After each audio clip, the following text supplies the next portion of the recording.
Hello everyone, we are the KY Mooses. This is a Forest River Rpod 181G. This is the Moose Pod, and today's pod mod is going to be Winterization. I'm going to walk you through all the steps today as we winterize the Moose Pod for the season.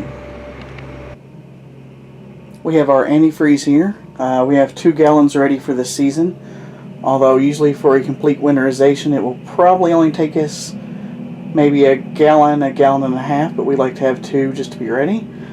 And we're already hooked up here with our water pump. A common question has been a few times now is, how do I find my water pump?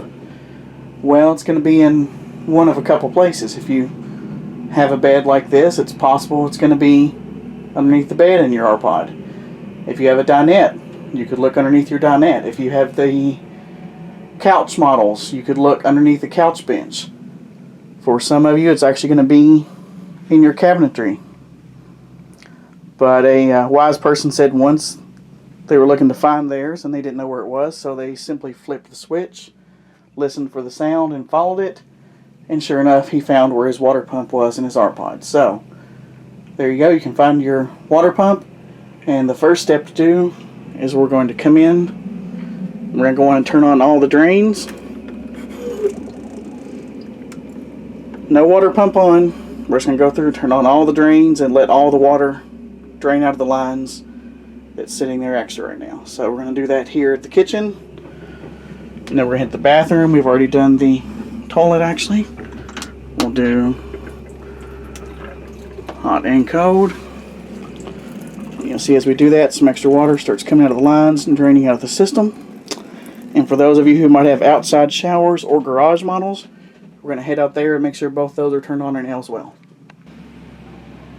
Okay, our next step, now that we're back outside and we've turned on both the lines at the garage sink and also allowed those to drain, is we're going to pop the caps on our low point drains. They're going to look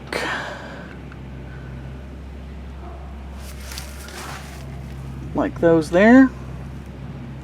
There's 2 of ours here on the 181G, and then an additional one right there, which we will also pop. So we're going to pop those next. So here we go, we've got the low point drains off, and sure enough, water is draining, and we're going to let those drain. This one that's going right now is actually the low point drain that actually will drain the hot water heater for us. Some of you may not have that drain that will drain your hot water heater, but for those that do, you can drain it like this. And then our next step will be to come over to the hot water heater, and we'll be taking our anode rod out. Let's see, we've already got our socket on. It is indeed the 1 1/16 socket. Is what you'll use here. For those who haven't been able to relieve the pressure from their hot water tank via low point drain, there's your safety valve, which you can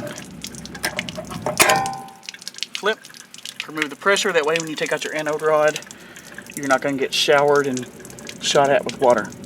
So the next step after we finish draining here is I'll take off the anode rod. Okay, we've got the anode rod out now. And as you'll see, the extra water is indeed draining from the hot water tank as well as from the extra low point drain. Looks like our anode rod is still doing pretty good. This is 3rd year with it. I think we will continue on with this one for next year without replacing. Now one thing you'll see is there is a lot of this sediment and debris from your anode rod that will break off in your tank. And it does get caught up in there.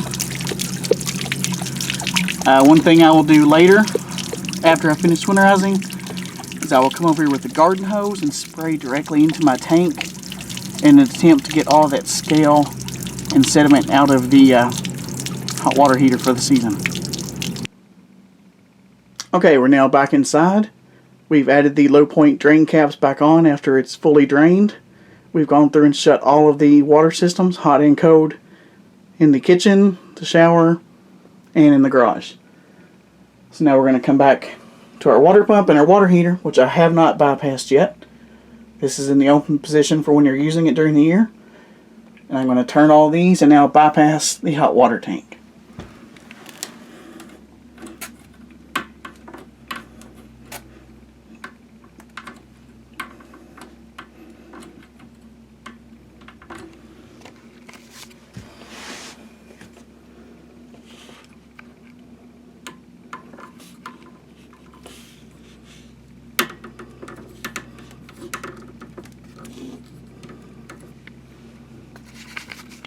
Okay, and now we're in the bypassed mode and closed for the season. The hot water tank is now bypassed and the antifreeze will not go into it. So now we're going to come over to our hose that's actually pulling the antifreeze in. And we're going to turn the little valve on it to open. And now we're set up to turn on the water pump.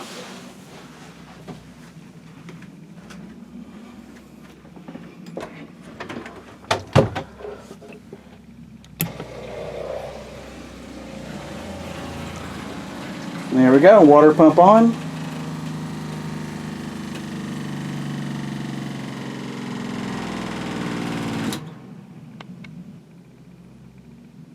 Okay, our water pump is pulled in the antifreeze, and we're going to go first to our kitchen sink.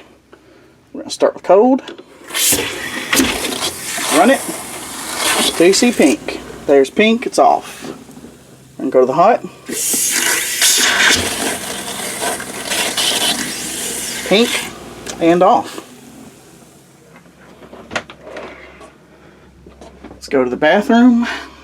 And again. Hot water. Pink. Off. Let's go cold.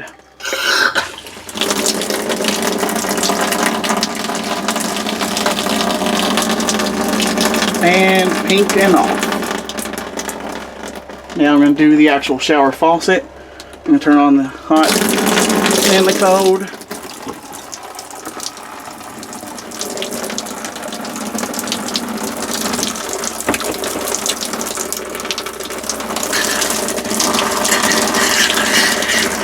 And it looks fine to me. Okay, I saved you from having to see the toilet. But like the others, hold until pink comes out. And stop once pink. I do leave a little bit of the antifreeze in the bowl itself. That way you keep that seal from drying out during the winter. And now I'm back here in the garage. I'm going to do my garage sink. So, hot on.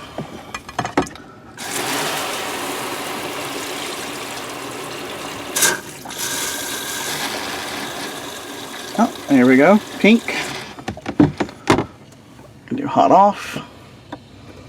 Cold on.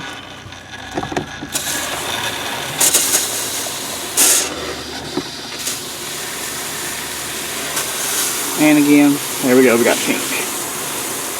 I'm going to spray a little bit extra. It's going to serve as my pink that I need for my trap there.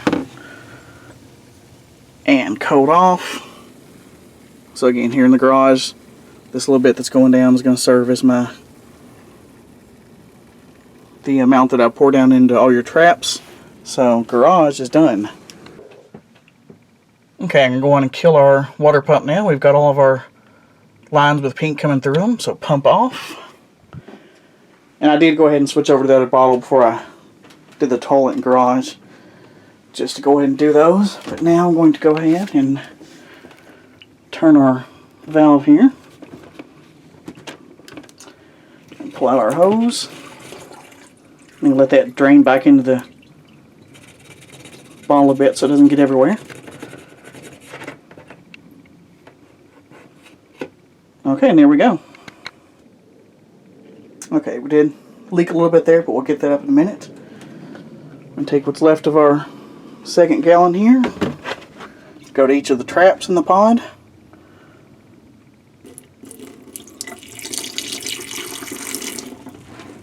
There you go, more than enough there.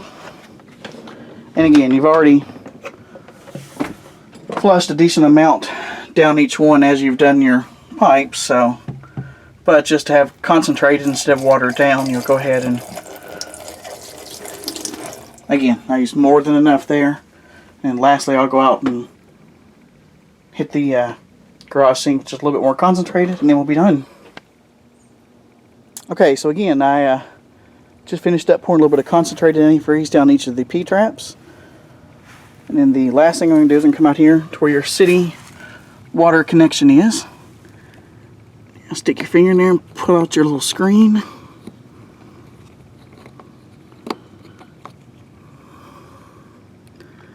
And hopefully you can see the, maybe not, but there's a little white button inside there. A little white piece of plastic. I'm going to stick my finger in. I'm going to move the camera back though. Stick the camera finger in and get wet.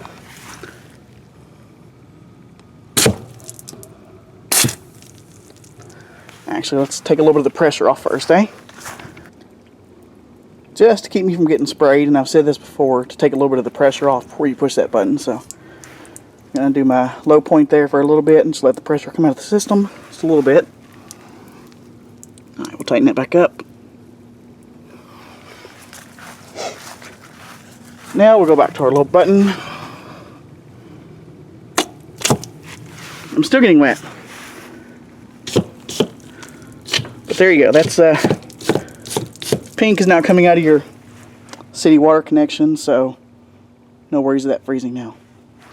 So that about wraps it up. And again, I am going to come through here with my garden hose and spray out some of this scale. But that is it for the winterizing of the moose pod.